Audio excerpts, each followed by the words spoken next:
श्रीमन्महागणाधिपतये नमः। लक्ष्मीनारायणाभ्यां नमः। उमामहेश्वराभ्यां नमः। वाणीहिरण्यगर्भाभ्यां नमः। शचीपुरन्दराभ्यां नमः। मातापितृचरणकमलेभ्यो नमः। इष्टदेवताभ्यो नमः। कुलदेवताभ्यो नमः। ग्रामदेवताभ्यो नमः। स्थानदेवताभ्यो नमः। वास्तुदेवताभ्यो नमः। सर्वेभ्यो देवेभ्यो नमः। सर्वेभ्यो ब्राह्मणेभ्यो नमः। श्रीगुरुचरणकमलेभ्यो नमः। ओम सिद्धिबुद्धिसहिताय श्रीमन्महागणाधिपतये नमः। भरत जी को जब इंद्र देव देखते हैं तो देव गुरु बृहस्पति जी से कहते हैं कि कुछ छल किया जाए, कहीं ऐसा ना हो कि भरत के मनाने पर राम लौट आए और सारा बना काम बिगड़ जाए। तो गुरु बृहस्पति जी देवराज से कहते हैं कि सुन सुरेश रघुनाथ सुभाऊ, निज अपराध रिसाइन काऊ। ये देवराज श्री रघुनाथ जी का स्वभाव तो सुनो। वे अपने प्रति किए हुए अपराध से कभी रुष्ट नहीं होते।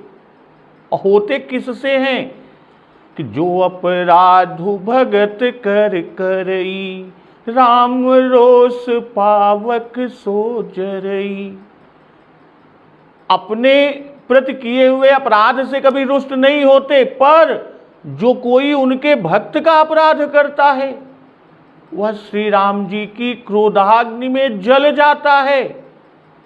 लोकहु वेद विदित इतिहासा, यह महिमा जानहि दुर्भाषा। लोक और वेद दोनों में इतिहास यानी यह कथा प्रसिद्ध है और इस महिमा को दुर्वासा जी जानते हैं कि किस तरह भक्तराज राजा अम्बरीश जी के साथ जो हुआ।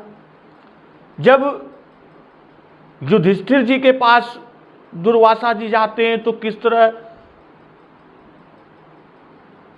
प्रभु श्री कृष्ण जी जाकर उनकी रक्षा करते हैं। और आगे देवगुरु कह रहे हैं बृहस्पति जी कि भरत सरिस को राम सनेही, जगु जप राम राम जप जेही।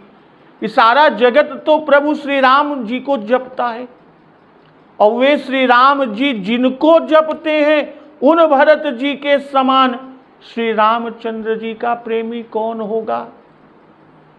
तो मन हुन आनिय अमरपति, रघुबर भगत अकाज। अजसु लोक परलोक दुख, दिन दिन शोक समाज। हे देवराज, रघुकुल श्रेष्ठ प्रभु श्री रामचंद्र जी के भक्त का काम बिगाड़ने की बात मन में भी न लाइए। अजस लोक परलोक दुख, दिन दिन शोक समाज। ऐसा करने से लोक में अपयश और परलोक में दुख होगा और शोक का सामान दिनों दिन बढ़ता ही चला जाएगा।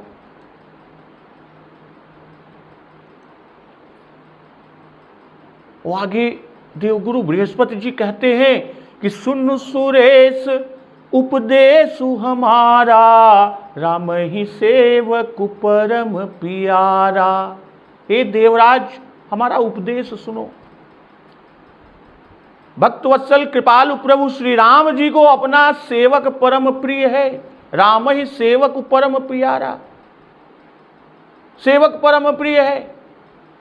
अमानत सुख सेवक सेवकाई, सेवक बैर बैरु अधिकाई। प्रभु श्री राम जी अपने सेवक की सेवा से सुख मानते हैं और सेवक के साथ बैर करने से बड़ा भारी बैर मानते हैं।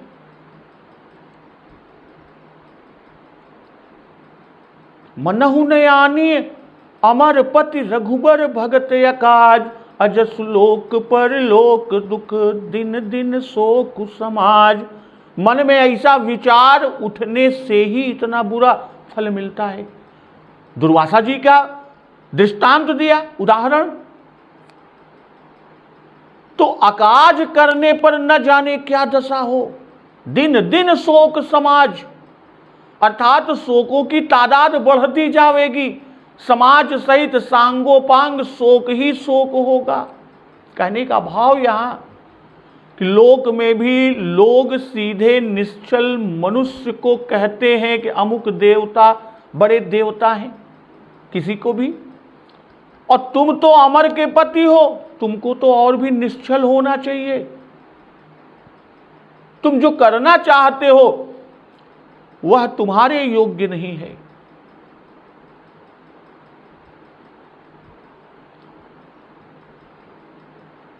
तो सुन सुरेश उपदेश हमारा, राम ही सेवक परम प्यारा। मानत सुख सेवक सेवकाई, सेवक बैर बैरु अधिकाई। राम ही सेवक परम प्यारा।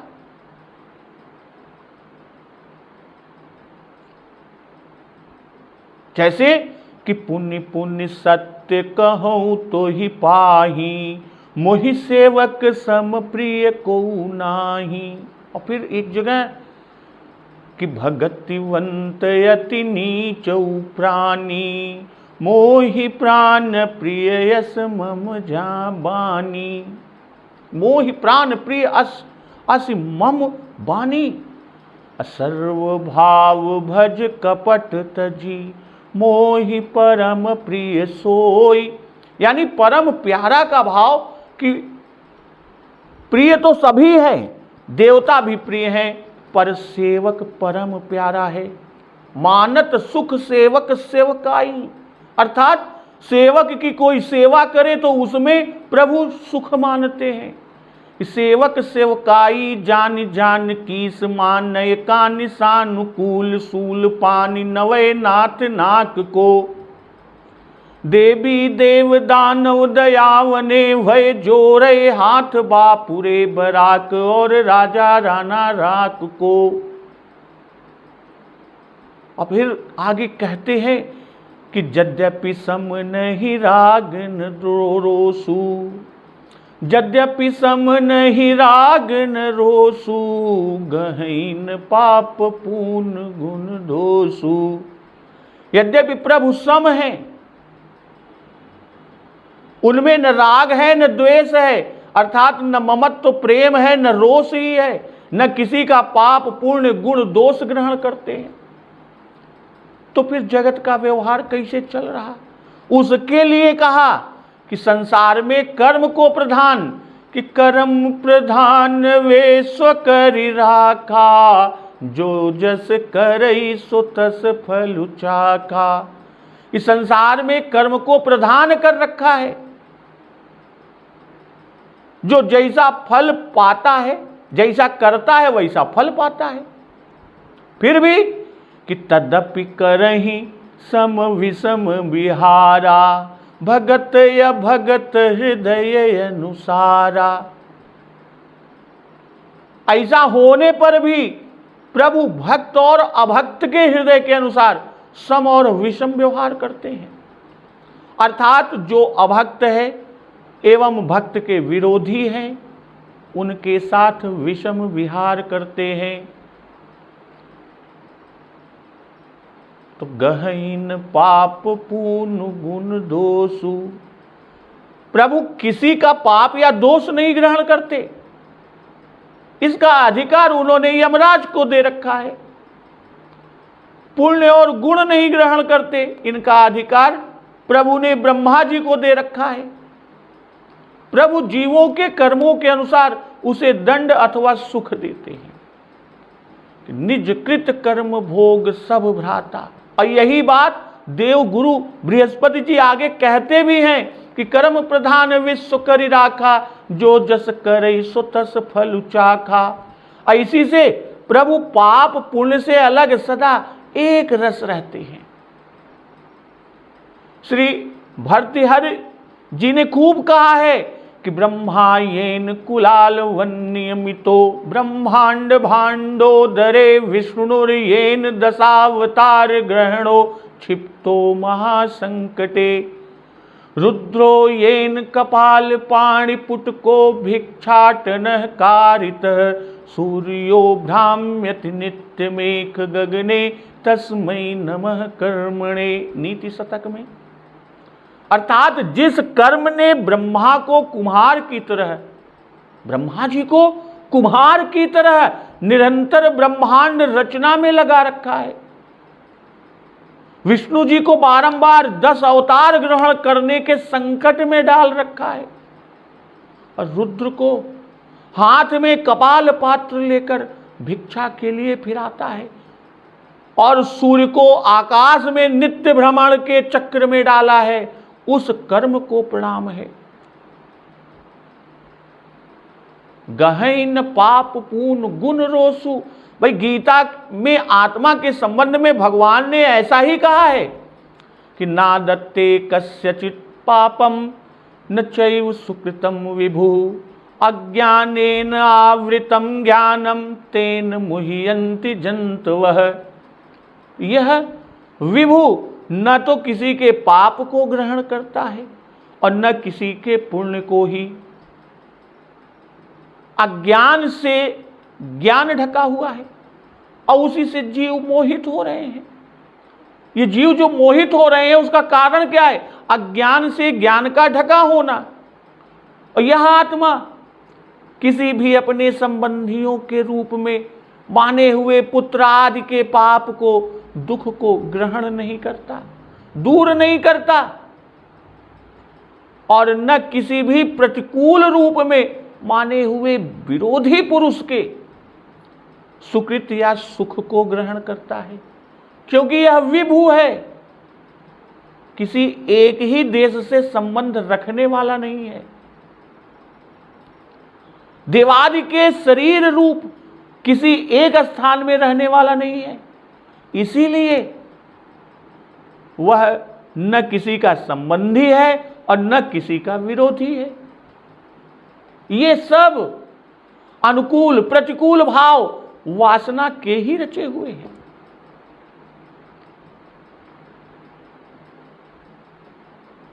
तो इस प्रकार के स्वभाव वाले आत्मा में यह विपरीत वासना कैसे उत्पन्न हो जाती है? इस पर कहते हैं अज्ञान से ज्ञान ढका हुआ है।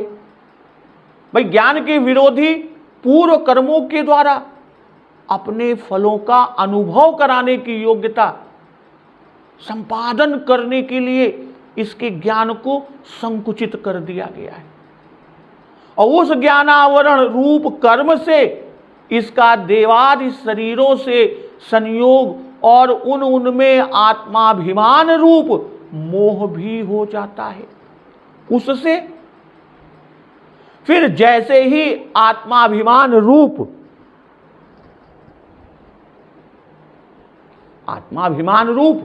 वासना और उसी के अनुरूप कर्मों की वासना उत्पन्न होती है, और उस वासना से विपरीत आत्माभिमान और कर्मों का आरंभ होता रहता है। श्री राम। तो कर्म प्रधान विश्व करि राखा, जे जस करई सो तस फल चाखा। भाई महाभारत शांति पर्व में इस विषय पर श्री पराशर जी और भीष्म पितामह जी के वाक्य, उनके कथन। श्री पराशर जी कहते हैं अपना किया हुआ पाप पाप रूप ही फल देता है। पाप का फल बड़ा ही कष्टप्रद है। उससे प्रभावित मनुष्य अनात्मा में ही आत्मबुद्धि करने लगता है। बिना रंगा हुआ वस्त्र धोने से स्वच्छ हो जाता है, किंतु जो काले रंग में रंगा हो वह सफेद नहीं होता। इसी तरह पाप को भी काले रंग के समान ही समझना चाहिए। और जो स्वयं जानबूझकर पाप करने के पश्चात उसका प्रायश्चित करने के लिए पुनः शुभ कर्म का अनुष्ठान करता है, तो वह दोनों का पृथक पृथक फल भोगता है। ऐसा वेद शास्त्रों के ज्ञाताओं का कथन है। पराशर जी कहते हैं कि मेरे मत से तो पुण्य या पाप जानबूझकर हो या अनजान में हो, उसका कुछ न कुछ फल होता ही है। जिसकी बुद्धि दूषित होती है वह विषयों के निकट न होने पर भी सदा उन्हीं में रहता है। किंतु जिस तरह लाह काठ में लकड़ी में अधिक चिपट जाती है, वैसे ही पाप अज्ञानी मनुष्य को विशेष रूप से बांधता है। अधर्म केवल फल प्रदान करने के अवसर की प्रतीक्षा करता रहता है, वह कर्ता का त्याग नहीं करता। कर्ता को समय आने पर उसका फल अवश्य भोगना पड़ता है। और श्री भीष्म पितामह जी कहते हैं कि धर्म की ऐसी गति है कि वह सोते बैठते चलते फिरते और क्रिया करते समय छाया के समान कर्ता के साथ लगा रहता है। जैसे फूल और फल किसी की प्रेरणा बिना ही अपने समय पर आ जाते हैं, तो वैसे ही पूर्वकृत कर्म भी जो पहले के हैं अपने परिपाक के समय का अतिक्रमण नहीं करते। जैसे बछड़ा हजारों गौओं में अपनी मां को पहचान लेता है, ठीक वैसे ही पहले किया हुआ कर्म भी अपने करने वाले के पीछे लगा रहता है। पराशर गीता में उल्लेख कि जिसने पूर्व जन्म में शुभ कर्मों का अनुष्ठान नहीं किया है उसे सुख नहीं मिलता। देह त्याग के पश्चात मनुष्य को पूर्ण कर्मों से ही सुख की प्राप्ति होती है। जीव दूसरे के किए हुए शुभ कर्मों को नहीं भोगता, ना ही उनके अशुभ कर्मों का दंड पाता है। जैसे कुम्हार मिट्टी के लोंदे से जो बर्तन चाहता है बना लेता है, उसी प्रकार मनुष्य अपने किए हुए कर्म के अनुसार ही नाना फल भोगता है।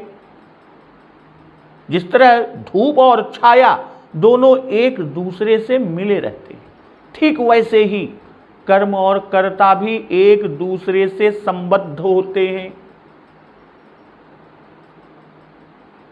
फिर कहते हैं अपना किया हुआ दान, जो आप स्वयं दान करते हैं, तो अपना किया हुआ दान ही परलोक के मार्ग में पाथेय का काम देता है। और प्रत्येक जीव अपने कर्म का ही फल भोगता है। तो जो जस करे सो तस फल चाका।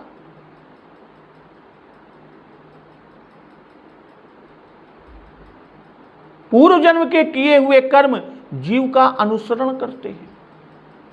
अकर्म फल को उपस्थित जानकर अंतरात्मा अपनी बुद्धि को तदनुकूल प्रेरणा देता है, और जो पूर्व उद्योग का सहारा लेकर तदनुकूल सहायकों का संग्रह करता है और उसका कोई भी कार्य अधूरा नहीं रहता।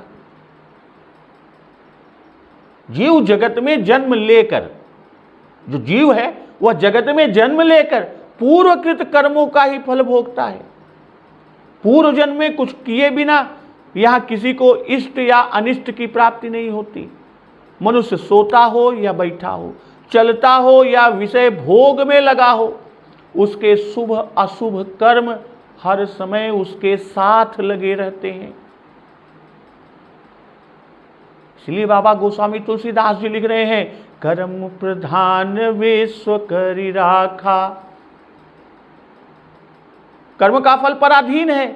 यदि ऐसा ना होता तो जीव जो चाहता वही उसकी कामना पूरी होती। भाई बड़े बड़े संयमी चतुर बुद्धिमान पुरुष अपने कर्मों के फल से वंचित देखे जाते हैं, और उसी दूसरी तरफ गुणहीन मूर्ख नीच पुरुष भी किसी के आशीर्वाद के बिना ही समस्त कामनाओं से संपन्न दिखाई देते हैं। हिंसा में रत संसार को धोखा देने वाला कभी कभी सुख भोगता दिखाई पड़ता है, और कोई चुपचाप घर बैठे रहते हैं, उनके पास लक्ष्मी स्वयं पहुंच जाती है, और कोई परिश्रम करने पर भी भूखा ही रहता है। तो यह सब प्रारब्ध का दोष है, पूर्व कर्म का दोष है। देहधारी मनुष्य धन, राज्य तथा कठोर तपस्या के प्रभाव से प्रकृति का उल्लंघन नहीं कर सकते। यदि प्रयत्न का फल अपने हाथ में होता तो कोई भी मनुष्य बूढ़ा ही न होता, न मरता ही। सबकी सब कामनाएं पूरी हो जाती और किसी को अप्रिय नहीं देखना पड़ता। तो कर्मों के फल में बड़ी भारी विषमता देखने में आती।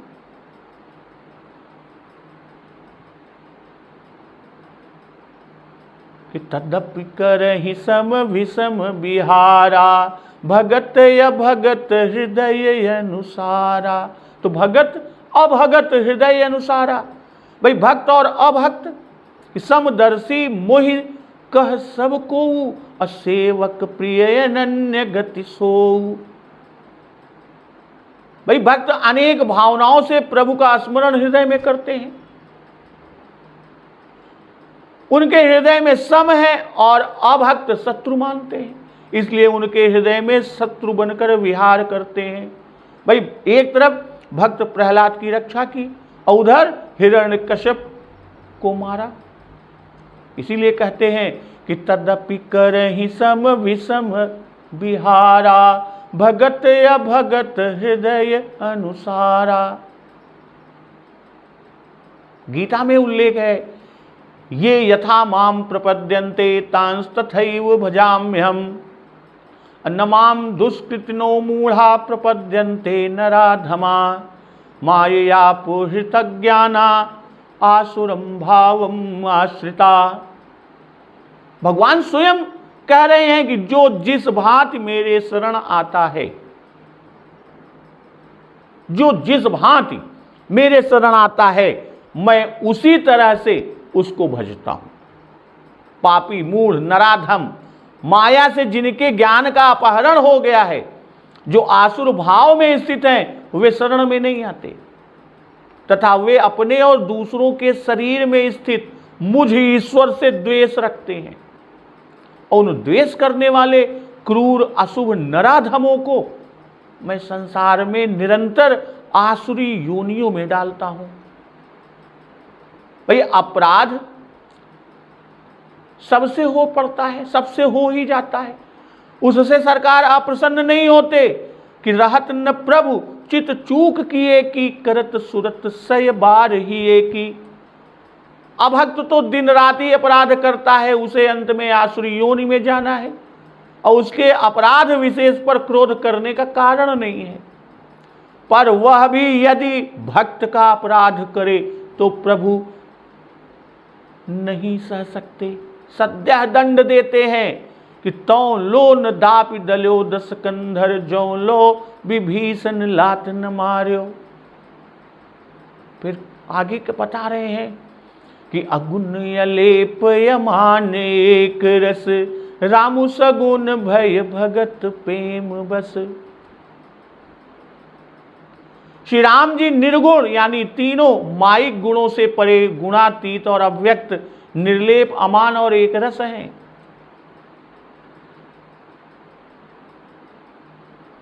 वे ही भक्त के प्रेम के वश सगुण हुए। राम सगुन भय भगत प्रेम बस। भक्त के प्रेम के वश सगुण हुए हैं। राम सदा सेवक रुचि राखी, वेद पुराण साधु सुर साखी। श्री राम जी ने सदा सेवक की रुचि रखी है। राम सदा सेवक रुचि राखी, वेद पुराण साधु सुर साखी। वेद पुराण साधु और देवता इसके साक्षी हैं।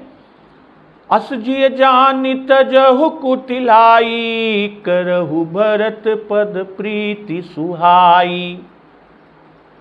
ऐसा जी से जानकर कुटिलता को छोड़ो हे देवराज, और भरत जी के चरणों में सुंदर प्रीति करो। करहु भरत पद, भरत जी के चरणों में प्रीति सुहाई सुंदर प्रीति करो। राम भगत पर हित निरत, पर दुख दुखी दयाल, भगत शिरोमणि भरत ते, जन डर पहु सुरपाल। हे सुरपाल, राम भक्त पराये हित में तत्पर रहते हैं। राम भगत पर हित निरत, अपर दुख दुखी दयाल। पराये दुख से दुखी और दयालु होते हैं। फिर भरत जी तो भक्त शिरोमणि हैं, उनसे मत डरो।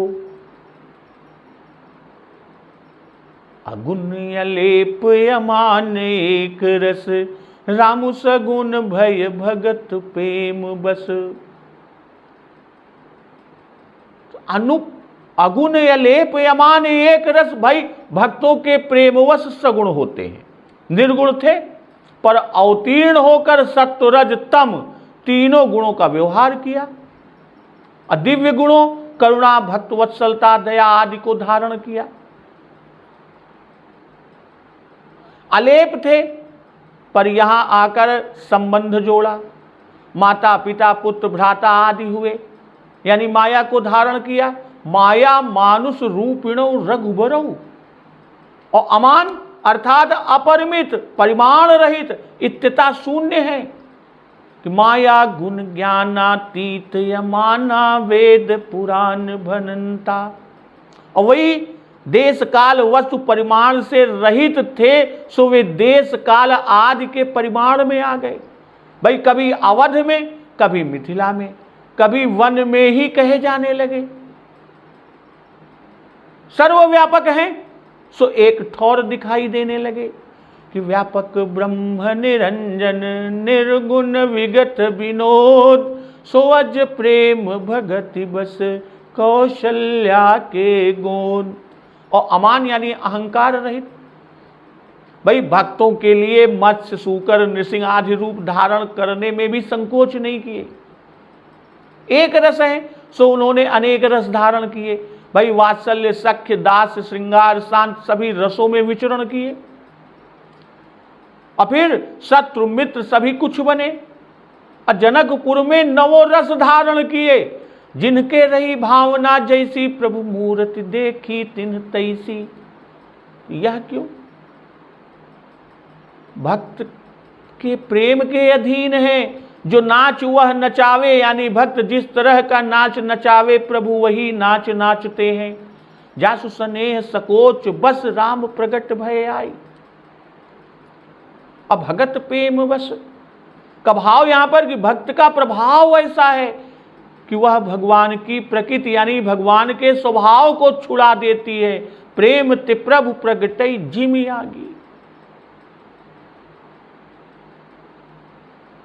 राम सदा सेवक रुचि राखी, वेद पुराण साधु सुर साखी। भाई यदि इंद्र कहें कि जब विषम विहार करते हैं तो हमारा अधिक संकोच मानेंगे क्योंकि हम लोकपाल हैं, तो उस पर देवगुरु बृहस्पति जी कहते हैं कि राम सदा सेवक रुचि राखी, कि प्रभु श्री राम सदा सेवक की ही रुचि रखते हैं, देवताओं की तो कभी कभी रखते हैं। तुलसी राम ही आप ते सेवक की रुचि मीठ, सीतापति से साही बही कैसे दी जय पीठी। अर्थात सेवक की रुचि पूरी करने के लिए अपनी प्रतिज्ञा, अपने नियम, अपनी रुचि सब कुछ छोड़ देते हैं। भाई विदुर जी की भाजी केले के छिलके खाए, लक्ष्मण जी को साथ लिया, भीष्म पितामह का प्रण रखा, हाथ में चक्र धारण किया, विश्वामित्र जी के चरण दबाए, सबरी जी के बेर को खाए। भक्तमाल तो इसका उदाहरण ही है। प्रहलाद के लिए सब में विकराल रूप से आ जाते हैं, खंभे से ही प्रकट हो गए। और आगे श्री भरत जी से प्रभु ने कहा ही कि राखेउ राय सत्य मोहि त्यागी, तनु परिहरउ प्रेम पन लागी। तासु बचन में तत मन सोचू, तहि ते अधिक तुम्हार सकोचू। तापर गुर मोहि आय सुदीन्हा, अवसि जो कहु चहु सोई कीन्हा।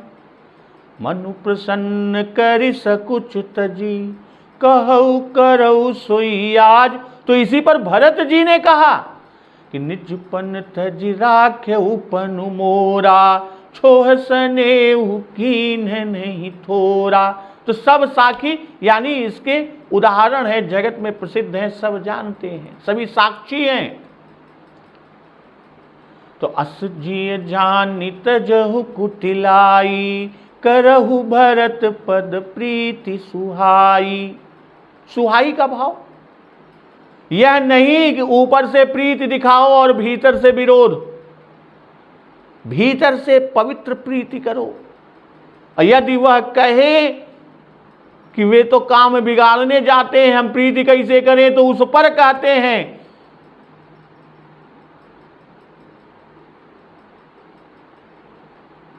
क्या कहते हैं, राम भगत पर हित निरत, पर दुख दुखी दयाल। इस पर भी धीरज नहीं होता, उस पर कहते हैं कि स्वार्थ विवश विकल तुम हो। तो आगे देवराज जी से कह रहे हैं कि राम भगत पर हित निरत, पर दुख दुखी दयाल। भगत शिरोमणि भरत ते, जन डर पहु सुरपाल। दयालु है इसलिए पराये दुख से दुखी हो जाते हैं, और दुखी होते हैं इसलिए उनका भला करते रहते हैं। पर दुख द्रवहि सुसंत सुपुनीता, अपरोपकार बचन मन काया, संत सहज स्वभाव खगराया। प्रभु सभी संतों और भक्त, ये सभी संतों और भक्तों के लक्षण हैं, और भरत जी तो भक्त शिरोमणि हैं। उनमें यह गुण किस दर्जे के होंगे यह अंदाजा कौन कर सकता है, अर्थात कोई नहीं कर सकता। असुरपाल, यदि देवता का पालन किया चाहते हो तो न डरो। भाई देवताओं का पालन चाहते हो, करना चाहते हो तो न डरो। भरत भी उनका पालन ही करेंगे, वे तुम्हारे दुख को जानते हैं। फिर यदि छल करोगे तो देवताओं की और अपनी खैरियत और उसकी रक्षा नहीं समझना। देवगुरु बृहस्पति जी देव राज इंद्र से कह रहे हैं, और कह रहे हैं कि भरत जी से तुम्हारी कार्य की हानि नहीं होगी, इसलिए डरने का कुछ भी कारण नहीं। भरत नीति रस साधु सुजाना है, और साधु ते हो इन कार्य हानि, यह अटल सिद्धांत है। और देवताओं को गुरु उपदेश जो है में भरत जी की योग्यता दिखाई गई। वर्णन बड़ा ही आह्लादकारक है कि भरत सरिस को राम सनेही, जगु जप राम राम जप जेही। इस वर्णन का यह प्राण है। और अगुण अलेप यमान एक रस, राम सगुण भय भगत प्रेम बस, यह उसका देह है। अकर्म प्रधान विश्व करि राखा, जो जस करई सो तस फलु चाखा, यह उस देह का व्यवहार है। और तदपि करहि सम विषम बिहारा, भगत या भगत हृदय अनुसारा, यह उस उपदेश का हृदय है। और राम सदा सेवक रुचि राखी, यह उसके प्रिय विलास है। तो सत्य संध प्रभु सुरहितकारी, भरत राम आयसु अनुसारी। प्रभु श्री रामचंद्र जी सत्य प्रतिज्ञ हैं, समर्थ हैं, और देवताओं का हित करने वाले हैं। स्वार्थ विवश विकल तुम हो, भरत दोषु नहीं राहुर मोहू।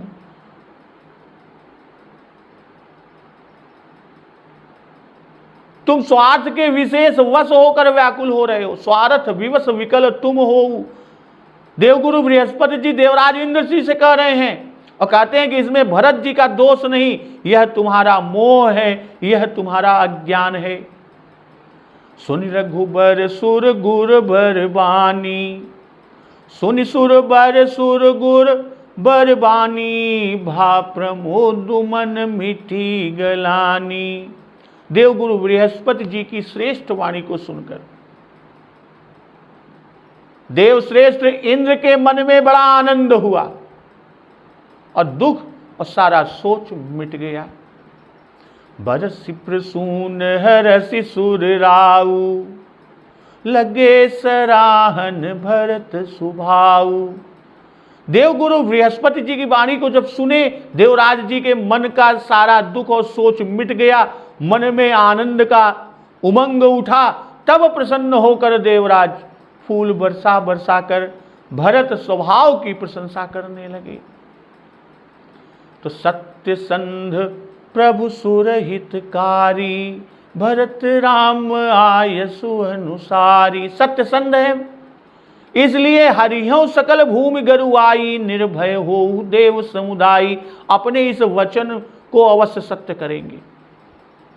और फिर चित्रकूट में भी प्रभु ने ढांढस दिया है कि कर विनती दुख दुसह सुनाए, हर्षित निज निज सदन सिधाए। सुन जननी सोई सुत बड़ भागी, जो पितु मातु बचन अनुरागी। जो प्रभु के वचन है कि जौन जाऊं बन ऐसे हुका जा, प्रथम गणीय मोहि मूढ़ समाजा। कहते हैं कि बरस 4-10 विपिन बसी, कर पितु वचन प्रमाण। तो इन सारे वचन झूठे नहीं करेंगे। इन वचनों को महाराज जी ने सुमंत्र से कहा था कि जो नहीं फिर ही धीर दो भाई। यदि वो धीर दो भाई नहीं फिरते हैं, सत्य संध दृढ़वत रघुराई, कि प्रभु सत्य संध है, लौटेंगे नहीं, और प्रभु है अर्थात रक्षा करने और प्रतिज्ञा का पालन करने के लिए समर्थ है। भाई असमर्थ होते तो चाहे लौट भी जाते। सुर हितकारी हैं, सदा से देवताओं के हितैषी हैं, न लौटने में ही देव कार्य हो सकता है। लौट जाएंगे तो देवताओं का कार्य कैसे होगा, इसलिए न लौटेंगे। और जो कहें कि भरत के प्रेम में लौटेंगे, उनके प्रेम से लौटेंगे, तो उस पर कहते हैं कि वे तो श्री राम जी के आज्ञानुवर्ती हैं। जैसी राम जी की आज्ञा होगी, जैसा राम जी आज्ञा देंगे, वैसा ही भरत जी करेंगे, अपना हठ नहीं करेंगे। और यह तुम्हारे मोह का दोष है कि तुम भरत जी से डरते हो कि भरत दोष नहीं राउर मोह। तुम्हारा दोष है, तुम्हारा ज्ञान है, तुम्हारा मोह है, जो भरत जी से डरते हो। तो सुन सुर गुर बर बानी, भा प्रमोद मन मिटी गलानी। बरसि प्रसून हरसि सुर राऊ, लगे सराहन भरत सुभाऊ। भाई देव गुरु बृहस्पति जी की उत्तम सलाह सुनकर मान लिए। कौन? देवराज इंद्र ने। उन्होंने कहा था कि क्षोभ उछल छाण, तो अब यहां उसका चरितार्थ हुआ। भा प्रमोद मन मिठी गलानी, मन की ग्लानि मिटी, प्रमोद आनंद हुआ। और इंद्र के प्रयोजन की सिद्धि है। उसने सोचा कि भला हुआ कि माया न रची, नहीं तो दुर्गति ही होती, इसलिए भी प्रसन्नता हुई कि बात मान लिए। तो एहि विधि भरत चले मग जाही, दशा देख मुनि सिद्ध सिहाही। इस प्रकार भरत जी मार्ग में चले जा रहे हैं। भरत जी की प्रेम की दशा देखकर मुनि और सिद्ध ललचाते हैं और सराहते हैं कि ऐसी दशा, ऐसा अनुराग हम में भी कभी होगा। हम मननशील और सिद्ध व्यर्थ हुए जब यह अनुराग हमें न नसीब हुआ।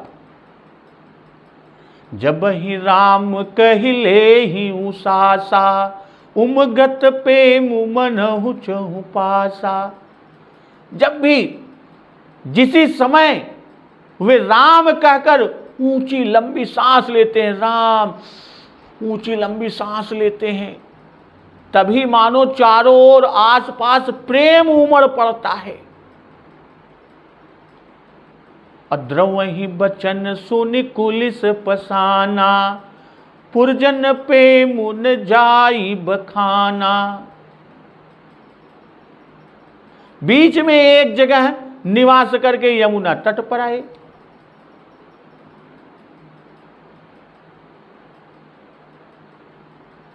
भाई भरत जी के स्नेहमय वचन,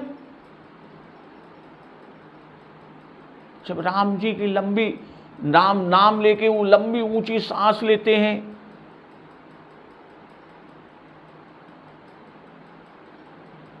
तभी मानो चारों ओर आसपास प्रेम उमड़ पड़ता है और उनके स्नेहमय वचन सुनकर वज्र और पत्थर भी द्रवीभूत होकर पिघल जाते हैं। तो पूर्ववासियों का प्रेम वर्णन नहीं किया जा सकता। बीच बास कर जमुनहि, बीच बास कर जमुनहि आए, निरख नीरु लोचन जल छाए।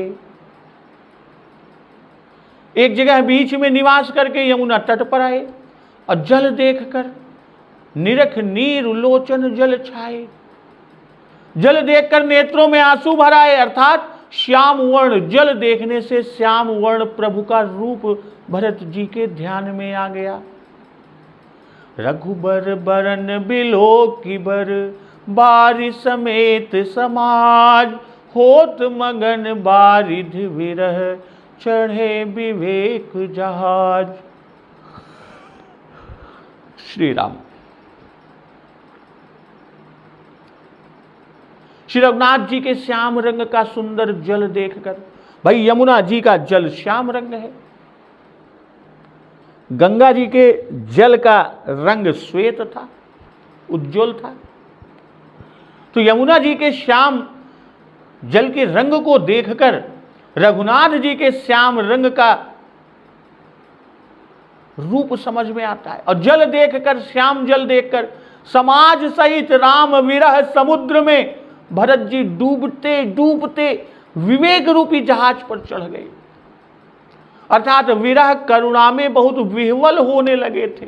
तब यह विचार मन में आया कि अरे रे रे, अभी तो यह नकली रंग मात्र देखकर इसी में मग्न हुए जाते हैं, तो आगे क्या होगा?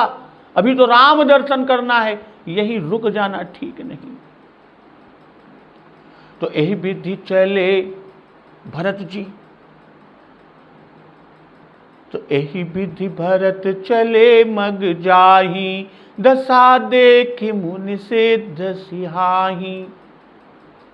यही विधि, भाई राम सखा के हाथ का सहारा लिए हुए नंगे पैर बिना छाता के चले जा रहे हैं। श्री राम जी के मार्ग की कथाएं पूछते सुनते जाते हैं। विश्राम के स्थानों वृक्षों को देखकर प्रेम उमड़ पड़ता है। तो इस दशा का प्रभाव देवता आदि चेतन और पृथ्वी मेघ आदि जड़ जीवों पर भी पड़ता है। वे फूल बरसाते हैं, पृथ्वी कोमल हो जाती है, मेघ छाया करते हैं, सुरपति को चिंता होती है। और देवगुरु के समझाने पर देवराज इंद्र को शांति प्राप्त होती है। और उमगत प्रेम जब ही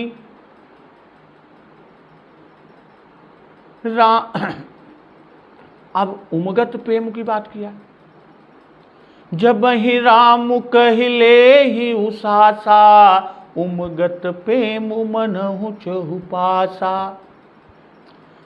जब प्रेम इतना बढ़ जाता है कि हृदय में नहीं समाता, तब वे ऊर्ध्व श्वास लेते हैं और इस श्वास के द्वारा वह प्रेम उमड़कर बाहर निकलकर चारों ओर फैल जाता है। जैसे नदियां जब बहुत उफान पर आती हैं, बहुत बढ़ती हैं, तब उमड़कर बाहर चारों ओर उनका जल फैल जाता है। जो लोग देखते हुए भी प्रेम से भर जाते, सभी राम राम प्रेम से कहने लगते। अद्रवहि बचन सुनि कुलिस पशाना, पुरजन पे मुन जाई बखाना। भाई कुलिस और पाषाण से यह अर्थ भी ले सकते हैं कि कुलिस धारण करने वाले इंद्र और पत्थर वज्र हृदय वाले कोल भील आदि जो कोई भी थे, वे भी पिघल जाते हैं। फिर भाव की वज्र पाषाण ऐसे कठोर जड़ भी जब पिघल जाते तो मनुष्य की क्या कहें। श्री भरत मिलाप के समय चित्रकूट के पाषाण भी पिघल गए थे, यह प्रसिद्ध है। कामद गिर की परिक्रमा में वह स्थान इस बात की साक्षी दे रहा है। बाबा गोस्वामी तुलसीदास जी ने भरत जी के प्रेम का प्रभाव दिखाया है। इसको जो अतिशयोक्ति समझे उनके लिए कहा जा सकता है कि उन्हें भक्ति की कल्पना ही नहीं है। और निरखि नीर लोचन जल छाए, भाई नील वर्ण देखकर श्री राम जी के कोमल शरीर की स्मृति हो आई। ऐसे सुकुमार होकर सहत दुसह बन आतप बाता, और अजिन बसन फल हसन मही शयन डास कुशपात। इन दुख को कैसे सहते होंगे, यह विचार आते ही दुखी हो गए भरत जी, अश्रु निकल पड़े। भाई विरही भगवत प्रेमी की यही दशा होती है। अनिल श्याम वर्ण से शरीर की, पीत से पीतांबर की, लाल से अरुण चरणों की और या ओष्ठों की, और भृगुपुंज से अलकावली की आदि से अंग अंग की स्मृति जागृत होती है और विरह व्यथा बढ़ती है। रघुबर बरन, भाई उतरी नहाए जमुन जल जो शरीर सम श्याम। मग्न होने का भाव भी देह की सुध न रहती थी, आगे चलना ही यह भी भूल जाते। मन को समझाया कि अब पहुंचे वियोग के दिन कटे, अब सुस्ताओ मत, न विकल ही हो, धैर्य को धारण करो। रघुबर बरन बिलो की बर बारी समेत समाज, होत मगन बारिधि विरह चढ़े विवेक जहाज। भाई जितना आगे बढ़ते जाते हैं विरह की उत्कंठा बढ़ती जाती है। रामबास थल विटप बिलो के, उरे अनुराग रहत नहीं रोके। अब तो प्रभु के शरीर सम श्याम यमुना जल को देख लिया, बस विरह के समुद्र में मग्न होने लगी। कौन? भरत जी। और मग्न होने का भाव कि अपने को ही भूलने लगे। और समुद्र में डूबने वाला यदि जहाज पर चढ़ जाए तो बच जाता। भरत जी भी समाज सहित विवेक कि जहाज का आश्रय लेकर ही डूबने से बचे। अपने को संभालना ही विवेक है। प्रेम मगन मन जान नृप कर विवेक धरि धीर। और इसी भांति भरत जी ने समाज सहित अपने यानी स्वरूप को संभाल कर धैर्य को धारण किया। अब भरत जी यमुना पर निवास करते हैं और समयानुकूल सबका सुपास या समयानुसार भोजन शयन का सबको सुख देते हैं और फिर आगे प्रयाण करते आगे की ओर जाते हैं। तो इस कथा का प्रसंग श्रवण अमृत रसपान हम लोग अगले दिवस की कथा में करेंगे। तो एक बार जोर से बोलिए सियावर रामचंद्र की जय, पवन सुत हनुमान की जय। जगत जननी मां जगदम्बा की जय, गुरुदेव भगवान की जय। उमापति महादेव की जय। जय जय सिया राम।